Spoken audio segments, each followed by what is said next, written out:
আমার বিয়ে হয় একজন ইটালি প্রবাসীর সাথে। বিয়ের ৩ বছর আগে থেকে আমার একজনের সাথে রিলেশন ছিল। তো এই কথাটা আমার বাবা-মা জানার পরে তারা আরও দ্রুত আমাকে বিয়ে দেওয়ার ব্যবস্থা করে। তো যাই হোক বিয়ে হয়ে যায়। বিয়ে হওয়ার পরে এই কথাটা আমি আমার হাসব্যান্ডের সাথেও শেয়ার করি। তো সে আমাকে বলে, "সমস্যা নাই, আস্তে, আস্তে সবকিছু ভুলে যাবা। আস্তে, আস্তে সবকিছু ঠিক হয়ে যাবে। যখন সংসার-টংসার হবে দেখবা সবকিছু ভুলে যাবা।" কিন্তু আমি আসলে কোনো কিছু ঠিক করতেও পারি নাই, তাকে ভুলতেও পারি নাই। বিয়ের ৬ মাস পরে আমার ইটালি প্রবাসী স্বামী আবার ইটালিতে চলে যায়। আর তখন আমি আবার ছিলাম ৩ মাসের অন্তঃসত্ত্বা। তো আমার হাসব্যান্ড যখন চলে যায় তারপর আমি আমার বয়ফ্রেন্ডের সাথে যোগাযোগ করি। তাকে বলি, "সে তো চলে গেছে, তো তুমি এখন আমাকে নিয়ে যাও।" তো আমার বয়ফ্রেন্ড বলে যে, "এইভাবে আসলে তো হবে না। আমার তো চাকরি-বাকরিও নাই। তো তুমি এক কাজ করো। ভালো পরিমাণ কিছু টাকা-পয়সা জমাও। তারপরে কিছু গহনা-গাটি নিয়ে তারপরে আসো। তাহলে আমাদের চলতে সুবিধা হবে।"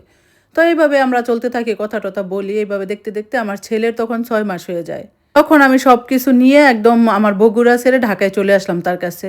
তো ঢাকায় আসার পরে আমরা মিরপুরে গিয়ে একটা বাসা নিলাম। তো কেউ জানে না সে কে হয়, সবাই জানতো যে সেই আমার স্বামী আর আমার কুলের যে বাচ্চাটা সেটা ওরই সন্তান। তো ১ম দিকে সে তো ওইরকম কোনো কাজ-টাজ করতো না। মোটামুটি ৩-৪ মাস আমরা থাকতেছিলাম। তো তারপরে সে একটা গার্মেন্টসে চাকরি নেয়। তো এইভাবে ১ বছরের মতো চলতে থাকে। তো ১ বছর পরে আমার একটা অনেক বড় অসুখ ধরা পড়ে। সেখানে অপারেশন করতে হবে। অপারেশন করতে অনেক টাকা-পয়সা লাগবে। তো তখন তাকে আমি বললাম যে, "আমাদের তো এত টাকা-পয়সা নাই। তাহলে এক কাজ করি, আমার যে গহনা-গাটিগুলো আছে ওগুলো বিক্রি কইরা দেই।" তো যখন আমি হসপিটালে ভর্তি হই, মানে আমার পাশের বাসার একটা ফ্ল্যাটের ভাবি ছিল, উনার কাছে আমার বাচ্চাটাকে রেখে আমি হসপিটালে ভর্তি হই। তো হসপিটালে ভর্তি হওয়ার পরে সে কি করছে, আমাকে রেখে আমার ঘরে যত টাকা-পয়সা, গহনা-গাটি যা ছিল সবকিছু নিয়ে সে পালাই গেছে। তো তারপরে যখন আমাদের বাড়িওয়ালা এই কথাটা শুনে, তো তারাই তখন টাকা-পয়সা দিয়ে আমার অপারেশনটা করে আমাকে হসপিটাল থেকে নিয়ে যায়।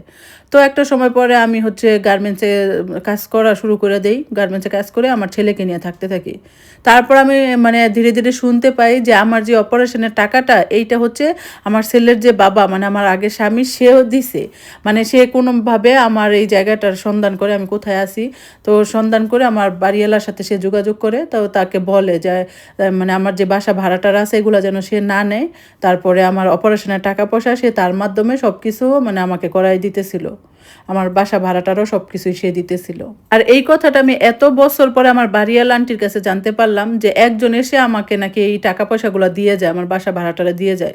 তো তখন আমি ধারণা করে নিয়েছি যে এটা আমার হাসব্যান্ড, মানে আমার সন্তানের বাবা। কারণ তাকে আমি যতটুক দেখছিলাম সে অনেক ভালো একজন মানুষ। আর এই কথাগুলো একটা চিঠিতে লেখা গেছে একটা ছেলের মা, তার মানে যেই ছেলেটা, ওই ছেলেটার যখন ১৮ বছরের মতো তখন এই মেয়েটা মারা যায়। আর সে মারা যাওয়ার আগে তার এই কথাগুলা মানে ছেলের কাছে লিখে যায়। আর বলে যায় যে, "বাবা তুই আমাকে ভুল বুঝিস না, আমাকে ক্ষমা করে দিস।"